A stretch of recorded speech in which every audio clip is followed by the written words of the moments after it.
இயேசுவின் அன்பினாலே உங்கள் அனைவருக்கும் என்னுடைய வாழ்த்தையும் வணக்கத்தையும் ஸ்தோத்திரத்தை நான் சொல்லிக் கொள்கிறேன். பரிசுத்த வேதாகமத்திலிருந்து நியாயாதிபதிகள் புத்தகத்தை அதன் தொடக்கத்திலிருந்து நாம் பார்த்து கொண்டு வருகிறோம். புதிதாக பார்ப்பவர்கள் இந்த புத்தகத்தின் தொடக்கத்திலிருந்து நீங்கள் பார்க்கும் பொழுது அது உங்களுக்கு பிரயோஜனமாக இருக்கும் என்று நான் விசுவாசிக்கிறேன். ஆம், கடந்த பகுதியின் தொடர்ச்சியை நாம் பார்க்க இருக்கின்றோம். சீகேம் மனிதர் செய்த பொல்லாப்பு அபிமெலேக்கை ராஜாவாக உருவாக்கியது. இந்த பொல்லாப்பு தேவன் அவர்கள் தலையில் வந்து திரும்பும்படி செய்தார். யோதாமின் சாபம் பலித்தது. ஸ்திரீ தள்ளின எந்திர கல்லின் துண்டு விழுந்து மண்டை உடைந்தது. அந்தோ பரிதாபமான நிலையில் விழுந்து மாண்டான் அபிமெலேக்கு. இந்த பொல்லாங்கன் மாண்ட பிறகு தோலா என்னும் இசக்கார் கோத்திரத்தான் இஸ்ரவேலரை இரட்சிக்கும்படி வருகிறான். கானான் தேசம் என்னும் பொழுதே அது மலைகளால் நிறைந்த பகுதியாகவும் அழகு நிறைந்த இயற்கை வளங்களை நினைக்க தோன்றுகிறது. தோலா எப்பிராயிம் மலை தேசத்தில் சாமீர் என்ற ஊரில் வாழ்ந்தான்.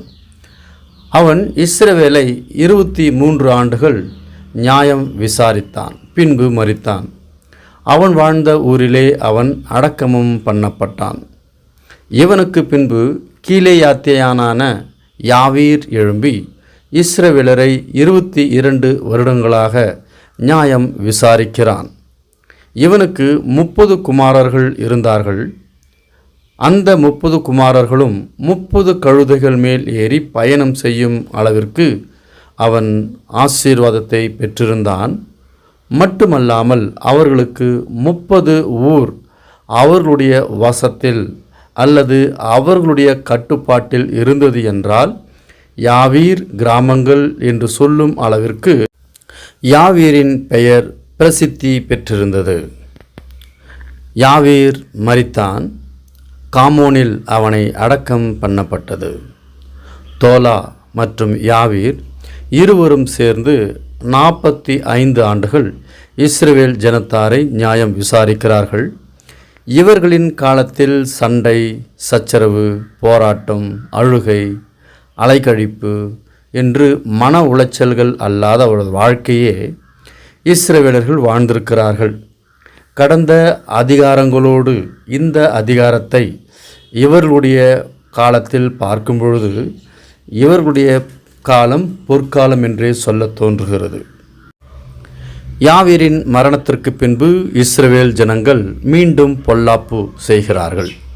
பொல்லாப்பு என்றால் கர்த்தரை மறந்து அவரை விட்டுவிட்டு அவருக்கு கொடுக்க வேண்டிய கனத்தை அந்நிய பாகால்களையும் அஸ்தரோத்தையும் சீரியாவின் தேவர்களையும் சீதோனின் தேவர்களையும் மோவாபிய தேவர்களையும் அம்மோன் புத்திரரின் தேவர்களையும் பெலிஸ்தரின் தேவர்களையும், அதாவது இதற்கு முன்பு நாம் பார்த்த அதிகாரங்களிலே இல்லாத அநேக பாகால்கள், அநேக வணங்கு முறைகள் புதிதாக இங்கே புதிய வணங்கு முறைக்கு புதிய பெயர்கள் வருகிறதையும் புதிய தேவர்களை உண்டு பண்ணப்பட்டது என்றும் நம்மால் பார்க்க முடிகிறது.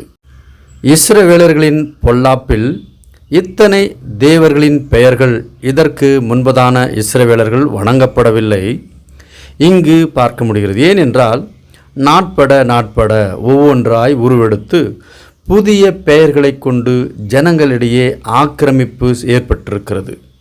தேவன் இஸ்ரவேலர்கள் மீது கோபம் கொண்டு அவர்களை பெலிஸ்தர் கையிலும் அம்மோன் புத்திரரின் கைகளிலும் விற்று போடுகிறார்.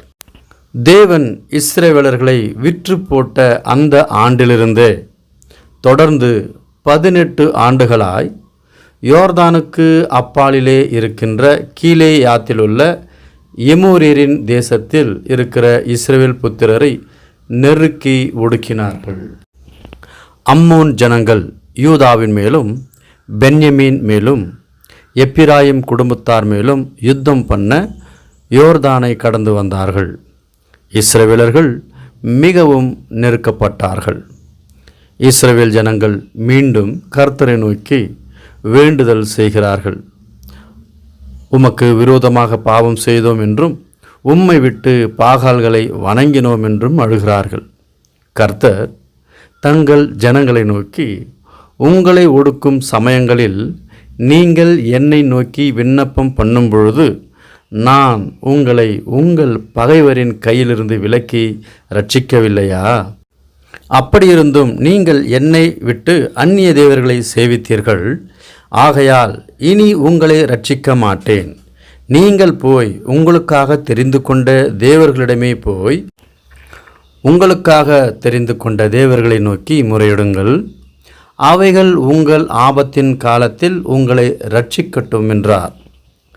இஸ்ரவேல் புத்திரர் கர்த்தரை நோக்கி, பாவம் செய்தோம். தேவரீர் உம்முடைய பார்வைக்கு நலமானதை எங்களுக்கு செய்யும். இன்றைக்கு மாத்திரம் எங்களை ரட்சித்தருளும் என்று சொல்லி அந்நிய தேவர்களை தங்கள் நடுவிலிருந்து விலக்கிவிட்டு கர்த்தருக்கு ஆராதனை செய்தார்கள். அப்பொழுது அவர் இஸ்ரவேலின் வருத்தத்தை பார்த்து மனதுருகினார்.